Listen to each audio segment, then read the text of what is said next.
السلام عليكم وأهلا بيكم في حلقة جديدة من على خطى الحبيب. سبحان الله، كل ما نتأمل في نعم ربنا بنكتشف قد إيه رحمته وسعت كل شيء. ربنا سبحانه وتعالى رحمته سبقت غضبه وبتشملنا وإحنا بنطيع، وكمان حتى وإحنا بنغلط هو اللي بيصبر علينا، بيدينا فرصة واتنين وتلاتة وعشرة عشان نرجع، بيفتح لينا باب التوبة في كل لحظة. حتى لو الإنسان شايف نفسه مستحيل يتغفر له، ربنا بيقول له لأ، ما تيأسش من رحمتي. ربنا سبحانه وتعالى قال: ورحمتي وسعت كل شيء. كلمة كل شيء معناها فعلا كل شيء. رحمة تشمل الكبير والصغير، الإنسان والحيوان، الطائع والمذنب. كل رزق وكل ستر وكل لحظة نجاة هي من رحمته بينا سبحانه وتعالى. حتى العقوبة أحيانا بتكون رحمة عشان تفوقنا وترجعنا ليه تاني قبل فوات الأوان. ربنا ما خلقناش عشان يعذبنا، خلقنا عشان يرحمنا. النبي صلى الله عليه وسلم قال لنا: اتبع السيئة الحسنة تمحها وخالق الناس بخلق حسن. يعني لو غلطت ما تقفش عند غلطتك، امسحه بعمل طيب، يعني مثلا استغفار، صلاة، صدقة، أو حتى كلمة طيبة. كل عمل صالح بتعمله ممكن يمحو ذنب كنت فاكر انك انت مش هتقوم منه تاني خلاص.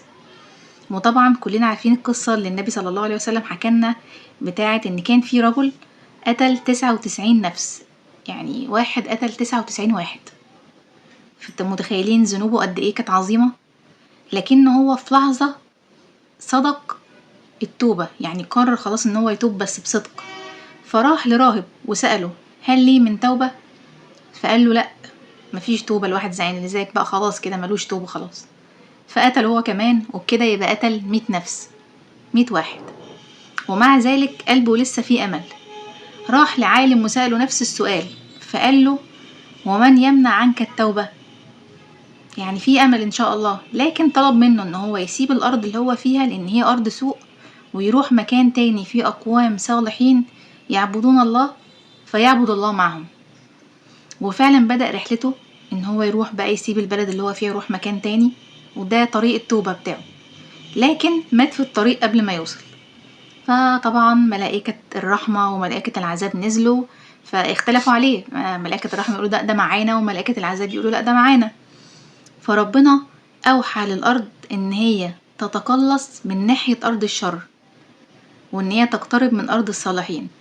وأمر بعد كده إن هم يقيسوا المسافة بين أرض الصالحين وأرض الشر، واللي هتكون أكتر ساعتها هيبقى هو إيه، هنقدر نقرر بقى هو مين اللي هياخده، ملائكة الرحمة ولا ملائكة العذاب. وفعلا عشان ربنا أمر الأرض إن هي تتقلص من ناحية أرض الشر، فأصبح أقرب إليها بشبر واحد، فغفر الله له وأدخله الجنة. شبر واحد بس، لكن كان وراه نية صادقة وقلب رجع لربنا بصدق، وده كفاية عند ربنا عشان يبدل كل الذنوب مغفرة ورحمة. ربنا رحمته مش بس بتغفر الذنوب، دي كمان ممكن تبدل السيئات حسنات لو صدقت التوبة. قال تعالى: فأولئك يبدل الله سيئاتهم حسنات وكان الله غفورا رحيما.